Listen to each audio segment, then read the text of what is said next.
Raider Nation, what's going on? You're watching the Raiders Report. Coming up here on today's show, we're going to be getting into some news and rumors. Before I do, are you guys ready to party? And I hope so, because I have the hookup to the best Raiders party of 2021. If you want to come ahead and chill with me, Violator, Senior, Gorilla, you can go ahead and do that at chatsports.com/party and use code Mitch to save 10% off. This is going to be the biggest Raiders party of the entire 2021 year at the Omnia nightclub. Hopefully you guys come along, because it's an open bar, and if an open bar can't get you there, I don't know what is. So the first thing coming up here on today's show is around Carl Nassib, and did he help the team today? You know what? Absolutely. For Chucky heads, believe it, baby. If you're still new to the show, for Chucky heads means things. Yeah, it's 100% that happened. So why did he go ahead and help out the team? Well, the Raiders, they converted $2.51 million of his base salary into a signing bonus. This also creates $2.01 million in cap space. So for the Raiders, which will be coming up here in a little bit on today's show, they worked out a shit ton is probably the only way I can describe. A shit ton of players today, and we're going to get into a few of them. Maybe they go out and sign a few of these dudes, but the Raiders have already adjusted Nassib's contract twice. Was I crazy about the Carl Nassib deal at first? No, of course not. Nobody watching here is. But the fact that Carl has been willing to not renegotiate his contract once, but now twice to help out the team, that's something I can get a knock on wood for, right? All right, y'all, so if you haven't already, please go ahead and subscribe to the Raiders Report. We're talking about news, rumors, live shows, and so much more. During my Raiders live show, Martin T asked, are we the GOAT of YouTube providers for Raiders content? Hell yeah, we are. So make sure you don't miss anything. Turn on those notifications and subscribe. Next one coming in here is around KJ Wright. And I had a few people ask me, did you like the KJ Wright contract? Is it great? Hell yeah, it is. I'm wearing the number 4 for a reason. Absolutely, for Chucky heads, believe it, baby. So when we broke down the KJ Wright news, which was an insane show, by the way. Also, David's on. Answer your text messages. Are you flying out to Vegas with me or not? Right now, it's about 2 Chucky heads. People are talking. But the reason why I'm talking about KJ Wright is because the Raiders, we finally got some info on how much they gave him. So it was a 1-year deal worth up to $5 million. So if KJ Wright basically balls out, plays every single game, he can make up to $5 million.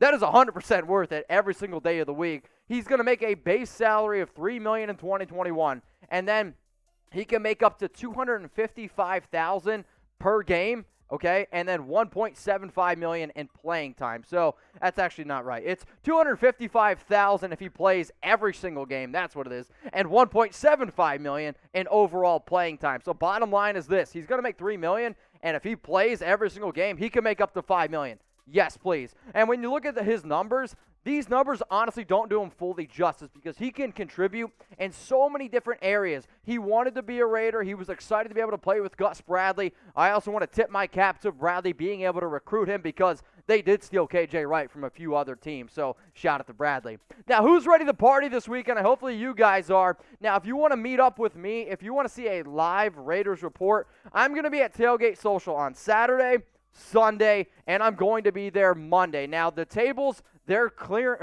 getting reserved very quickly. So if you want to make sure that you can come to the party and make sure you can reserve a table, it's chatsports.com/table. That link is going to be available for y'all in the comments and in the description. Now, if you don't know how a link works, it's all good. You can also pick up the phone and give them a call. Tell them, hey, I want to watch that Mitchell Renz Raiders Report guy live at Tailgate Social. The number is below, 702-221-6513. I want to pack this place full of Raiders fans, and if you love watching our show here, guess what? I'm going to be bringing people on, so I want you guys to come on with me. I want you to have a lot of fun, and we're going to be doing a Raiders versus Ravens watch party. Tons and tons of videos the entire weekend, and I hopefully you join me at Tailgate Social. Next story coming up here is around Mike Mayock, and is he on the hot seat for Chucky hits? No. It is 3, and I do think that it is pretty likely that he is on the hot seat. So I saw Dan Orlovsky send out a tweet, and it was basically after the news of Tanner Muse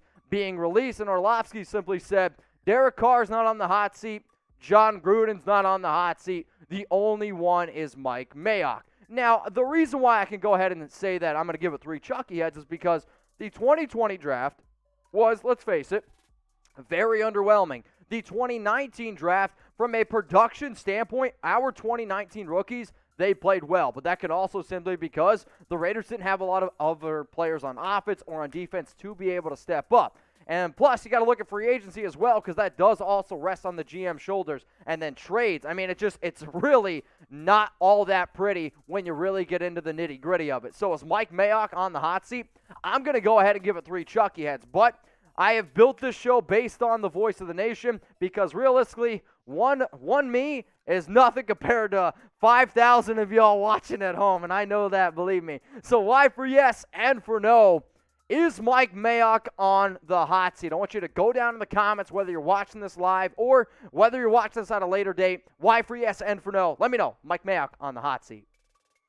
Next story is around Jon Gruden, and is he on the hot seat? Because if we're going to talk about the GM, we also have to talk about the head coach. And recently, I saw an article from Pro Football Talk on Gruden. They kind of break down and say, yeah, I do think that he's on the hot seat. However, I am going to give this one only 1 Chucky head, and I'm going to say it's a small shred of truth. And the biggest reason why I'm going to say it's a small shred of truth, I mean, it's this. Money talks, right? And when you're given a 10-year, $100 million guaranteed contract, I mean, you're going to be able to sit with your feet up, and I get it. Gruden was like, hey, I ain't going to take their money, blah, blah, blah. But John also said this week that I don't feel any pressure from Mark Davis. Gruden, remember, $100 million, and over the last 3 years, he's 19-29.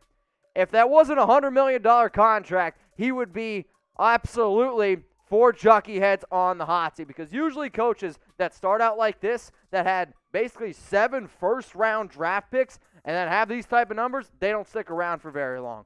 But what about Chucky, y'all? We do the Chucky heads for a reason. H for hot or C for cold. Is Jon Gruden on the hot seat? Let me know down in those comments. I don't think he's quite there yet, but it has more to do with the contract. If he didn't have guaranteed money, oh yeah, it would be really, really hot. The next story coming up here on the Las Vegas Raiders Report. I'm ready to party. No, I'm telling you, I'm ready to party. 4 Chucky heads, believe it, baby. And hopefully you guys are ready to rock and roll too. So I have partnered up with the Black Hole. Yes, the Black Hole. This is the most notorious fan base among all Raider fans out there. And if you guys want to come to the most badass party of the entire year, go to chatsports.com/party. It's not only going to be this weekend either. It's going to be every single home weekend. I'm going to be with the Black Hole, and we're going to be throwing the best tailgates of the entire year. So what you guys see over here is the kickoff party. That's on Sunday, 8 to 11, and I can get you that hookup 10% off at chatsports.com/party. All you got to do is use code Mitch, excuse me. That'll be in the comments and in the description. Now, if you just want to hang out with me during the tailgate on Monday, right before the game, from 1 o'clock to 4 o'clock, guess what? We also have a surprise guest. His name is Jermaine Dupree. He's got over 2 million followers on Instagram. I know my mom and my dad, they know his music a little bit better than I do, which I don't know if that's a good thing or not. But we're going to be partying with the Black Hole. So if you guys want to come party with me, come party with Jermaine. Chatsports.com/party. Use code Mitch for 10% off. Did I mention it's an open bar? Open bar in Las Vegas. Yeah, we're ready to party. The next story coming up here is actually from Bleacher Report. And the Raiders should go out and sign Danny Amendola. Donnie Amen, no thank you. Tuck rule, tuck that. I get that at one point this guy was a successful wide receiver, and I get it. And even last season, he was halfway decent. But I do not understand why the Raiders need to go out and add another receiver, especially one that's probably going to be wide receiver 7. Now, as I'm looking at his picture right now, I kind of realize that, we look really, really weirdly alike. And I've actually had some people ask me if I look like Edelman, but now I'm looking at it, I kind of look like Amendola. Either way, he's not better than Hunter Renfrow at this point in his career, and I don't even know if he would be a better fit in the Raiders' offense than Zay Jones. Plus, this guy's been battling injuries left and right. Was he once a great slot receiver? Sure. But, man, we got third in Renfrow. I liked what I saw out of Zay Jones. He was better than John Brown this offseason. So do I want Danny Amendola? Tuck rule, tuck that. Now coming up here on the show, we got to get into some news and rumors because the Raiders have been doing some moves today. They were working out a few guys, and I want to be able to keep you guys up to date.